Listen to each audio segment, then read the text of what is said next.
This program is part of the Cosmic Potato Podcast Network. For more shows like this, visit our website at cosmicpotatonetwork.com. Watching television, watching television. Watching television, watching television. I need all the image, I need all the sound. I know the info right into my mind. Hey everybody, welcome back to Trial by Pilot. This is the show where we judge an entire series of television and the work of hundreds on one episode. I'm Bill Lynch. I'm Elizabeth Lynch. Are you ready to talk about Christopher Dunch? Yeah, I am. Do you know this is a true story? I did. And it's actually a podcast. It's a true story based on a podcast? Yeah, did you know it was a podcast first? Wow. Yeah. Everybody's got a podcast these days. So there is a podcast about this.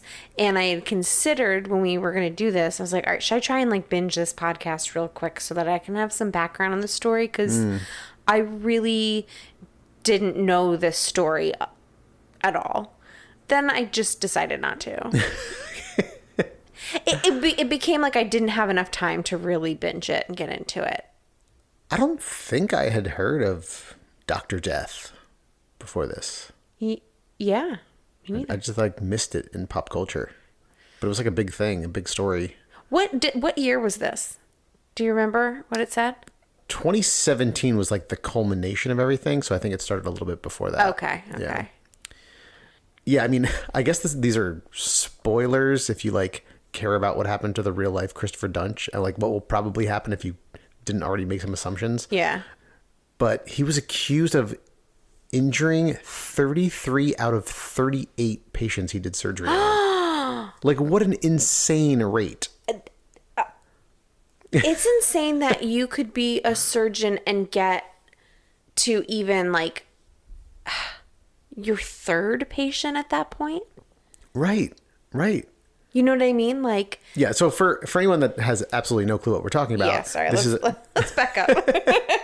This is a show on Peacock, NBC streaming service called Dr. Death. It's based on a real life neurosurgeon who basically maimed every one of his patients almost.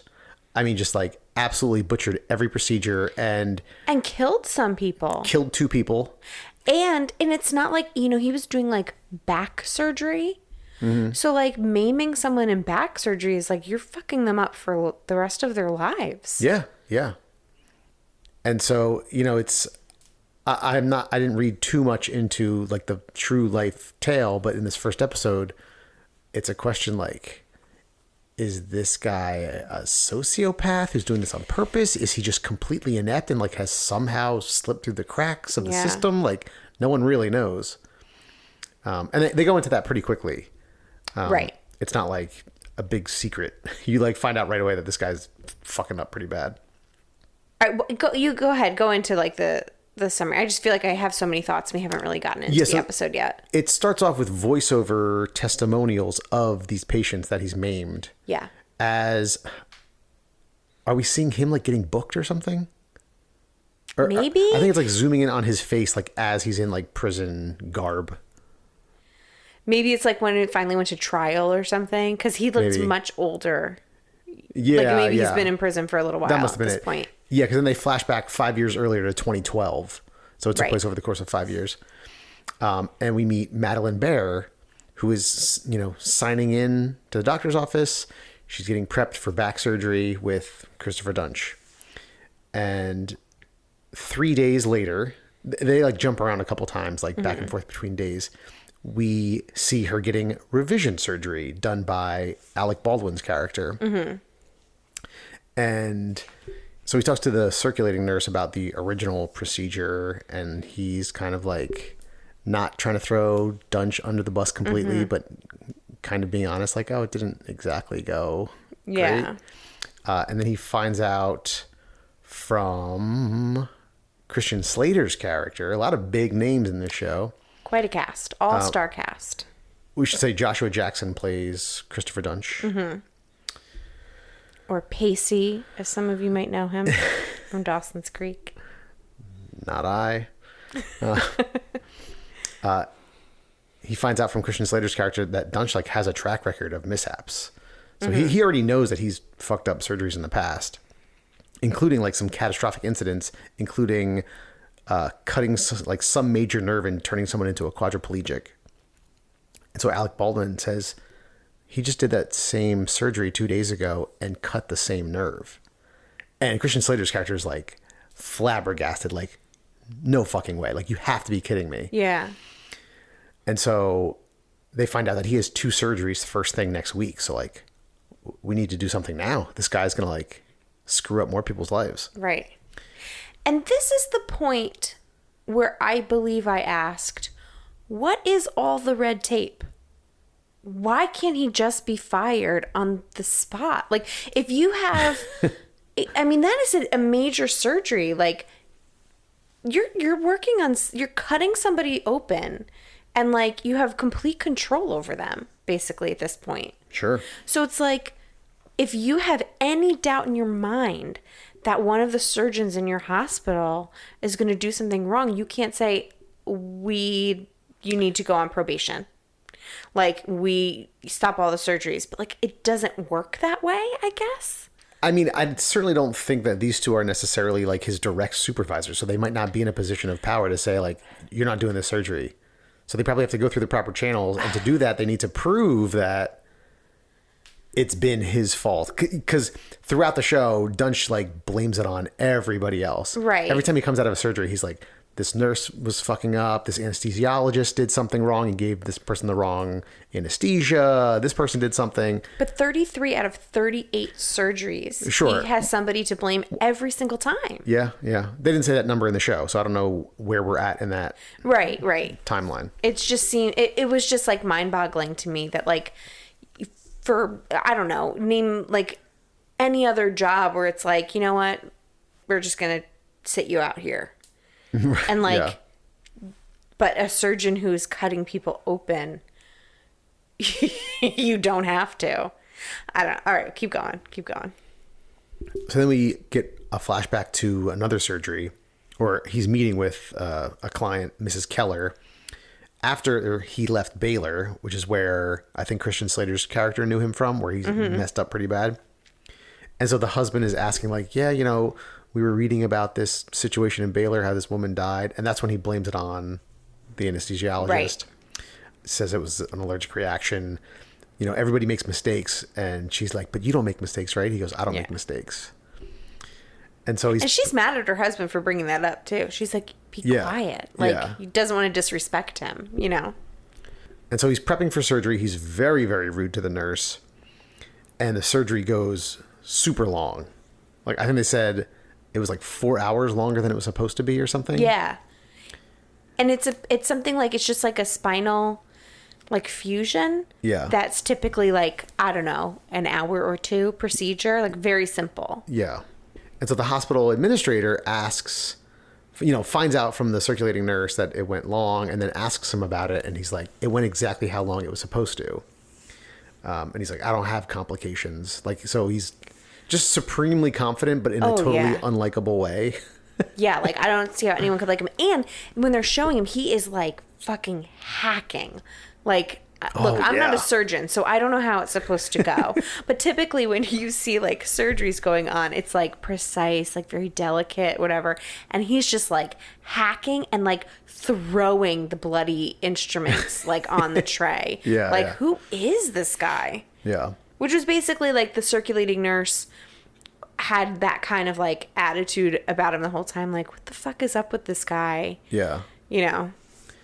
There's another tense surgery with that same nurse, and like he's trying to draw the other nurses' attention to this, and like they all kind of know like something's wrong. Right. Something's not going right with this guy with these surgeries. And then we see him outside of a female doctor's house, and he keeps checking his phone and like looking through his contacts to this one doctor, like Kim something. He like hovers over her name a couple times, and then eventually like he scrolls up and like calls his dad instead. And then we cut to that night where his dad shows up out of the blue. Not out of the blue, he called him. Right, but he acts like he showed up out of the blue. Yeah. But it's apparently like the middle of the night. He like flew in from Colorado or something. Yeah.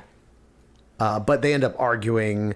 You know, his dad is very religious, and so he's like warning him about pride and ego and all this other stuff. And Christopher's just like drinking straight vodka. Yeah. Has a drinking problem, as we see. And then he shows up at this doctor's house, Kim, and she sees him and immediately like rushes out and starts screaming at him like she has a restraining order against him. And he says something like, listen, I need you back at the practice. And she's like stunned, and she's like, you're still practicing surgery?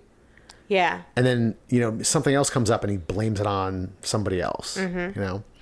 And so the other two doctors, Baldwin and Slater, are talking to one of Dunch's former supervisors. I don't remember, maybe this was even like pre-Baylor. I don't know where this guy was, voiced by Kelsey Grammer. And, you know, he says Dunch's work was satisfactory. His work ethic was honestly second to none. And so they're like, is this the same guy? Could you fax us a photo? 'Cause Right. at this point, they think like, is someone impersonating a surgeon? Like, Yeah. there's no explanation for this. There's no reasonable explanation. And so they fax him a photo, and he calls him up later. He's like, yeah, that's Christopher Dunch. That's the guy I know. And as we see all this, we see Dunch prepping for the Bayer operation.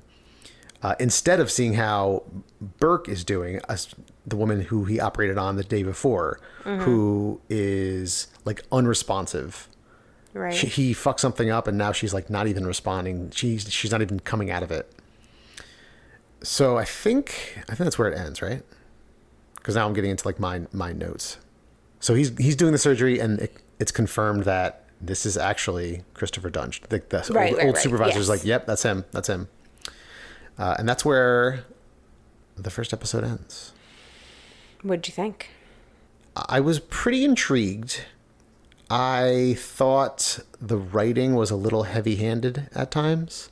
Like, for example? Just like laying out exposition and like making us... like, there's a time where someone questions him and he like goes through his resume and like which colleges he went to and like all this stuff. I thought that was a little bit much. And then when he's in that room with the husband and wife, and she's just like heaping praise on him, and he's like really laying out there like, I don't make mistakes. It felt like just a little bit overdone to me. But yeah, I mean, all of his like overconfidence and like the tense surgery scenes. I mean, I'm kind of intrigued to know like, what is the real story? Like, is he just, I mean, is it just he's depressed and has, you know, alcoholic tendencies and whatever else? Or is it something deeper? Yeah. Or I don't know. I don't know. So, I liked it. I liked the show, and I liked the cast. And I especially liked Christian Slater. And I was very impressed at how well he is aged. It's been a long time since I've seen him in something. And I just, you know, look, Alec Baldwin is, you know, an attractive man. But I feel like Christian Slater looks like he did. You know what I mean? Yeah. That's good. Well, he's a dozen years younger than Alec Baldwin. Yeah, but still, I feel like Alec Baldwin a dozen years ago looked like this. No. Yeah. No, I think he You looks think he's older. like puffier? And he just looks older. I mean, a dozen years ago was like 30 Rock. Yeah. Oh, He looks- okay. Yeah, he does look older than 30 He was Rock. like 50 in 30 Rock. He's 63 now. But He I looks think significantly older. even on 30 Rock, I thought, like, they also dyed his hair on 30 Rock. Sure. You know, like, I thought even then, I'm like, you know, he's not like the... Whatever, that's fair. He was older. But my point being, Christian Slater looks really good. That's Sure. really all I'm saying. I don't need to put down Alec Baldwin to say that. But, so I think I'm going to keep watching it because I really did like it. And I'm super intrigued now. Now I'm going to wait to listen to the podcast, I think. Like, now I feel like I just want to watch the show. Yeah. So I was talking to my friend Angela today because she was talking about this show. And I was like, we're going to do it. And so she's like, I think they have only a couple episodes left to finish. Like, they're almost done with it. And I was like, do you want to, like, we're going to record tonight. Like, do you want to be, like, a guest on the podcast? And she was like, because she said she has, like, 3 different, like, theories as to what is actually going on. Oh, okay. But she was like, I feel like, she's like, I don't know if I could like talk about only the pilot. Like after having watched it and like having these like thoughts. So yeah, I think it would be too hard to like hold it back. But she also like works in a hospital too. And I was like, I just don't understand. Like, how could they get like past this? And she wanted to like kind of like stop like saying stuff because, you know, she revealed some things that it's like, I feel like we'll learn as it goes, like as to why they can't really stop this guy. That's what I was going to say. I'm intrigued about how the rest of this is going to play out. Yeah. Because clearly it's not going to be super cut and dry or else there wouldn't be a show about it. So like, how does he manipulate the situation? How do they end up getting him in the end? I'm intrigued about that. Yeah. So I feel like some of that, like she like started to reveal and she's like, I can't say, like, I don't want to say anything else or I'm going to like ruin it. Yeah.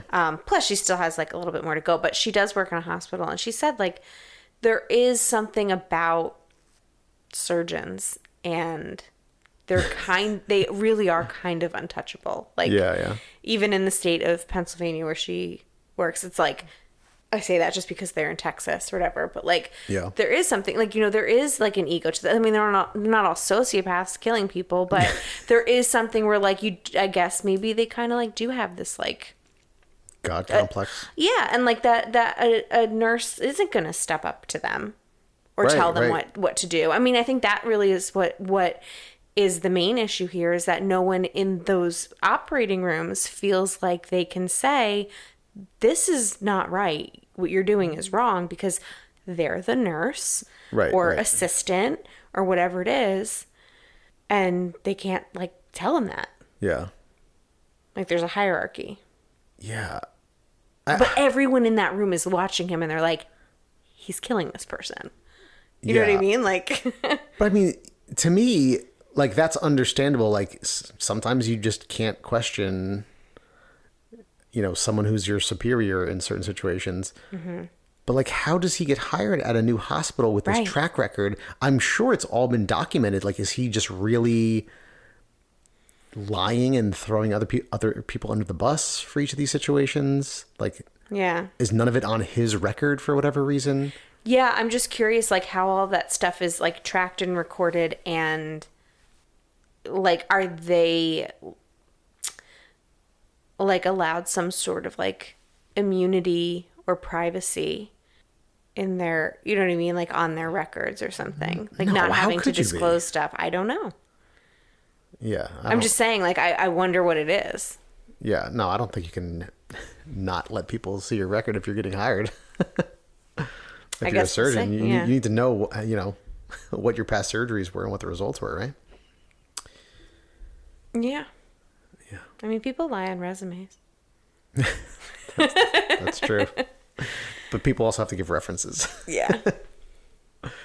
All right. Listen, I've been listening to a lot of scam artist podcasts lately, and there's a whole lot. You can have like lots of different phone calls. I mean, phone numbers. People with different like accents. Listen to the first season of Chameleon, guys. Don't bother with the second season. It's boring. I am really struggling to get through it, and I cannot stand the host's voice. Is it like each season is an ongoing? There's only been 2 seasons. Yeah. Okay. So the first season was about like the Hollywood something. The Hollywood sign? The Hollywood sign is the logo. Is it really? Yeah. But it's like, but it says Chameleon. But like the Hollywood sign. Whoa, a podcast based in LA? Yeah. Wow, I'm shocked. So it was basically like, I can't remember what they called them, but it was like some kind of like Hollywood scam artist. And it was like one person basically like impersonating all these different like Hollywood like producers and directors and stuff, and like getting people to like, it was very interesting, and definitely give it a listen. The second season, this is, which it's like live now, like it's coming out weekly now, is about FBI agents and like kind of their scam on the system, I think. Wow. But it's a different guy who is the host this time, and his delivery is so fucking irritating. Like, I cannot, but like, I kind of want to finish it, but also I'm kind of like, whatever. Like, I'm not like dying to like binge the whole thing, you know? Yeah. But it's just like, he has this way, like, and that's what he didn't know is when an FBI agent Oh my gosh. is actually the bad guy. I would already have turned it off. What are you to do? And remember that voice we heard in the clip I played you Oh my gosh. All right. last week? Just last week. So, Well, she was in on it. all right, I'm going to have to edit some of this out. But like, that's how annoying it is. Yeah. So, what are we watching? Not tonight because it's Trey late. Trey late. What are we watching next time we sit down to watch TV? Are we watching Lupin? Oh my gosh. It's so hard. Yes? Okay. Yeah. I think that, and then Dr. Death. Or maybe Dr. Death because we just started it. Oh boy. We'll figure it out. Here we We're go not again. watching TV again until like next week, so. That's true. All right, everybody. If you have suggestions on shows for us to watch, you can email us at trialbypilot@gmail.com. You can find us on Facebook, Instagram, and Twitter at trialbypilot. And please go on to Apple Podcasts, Stitcher, Spotify, wherever you're listening to this. Subscribe to the show, leave a review, and tell a friend. And thank you to the Beats for providing our theme music. Thank you, Beats. Bye. Bye. Watching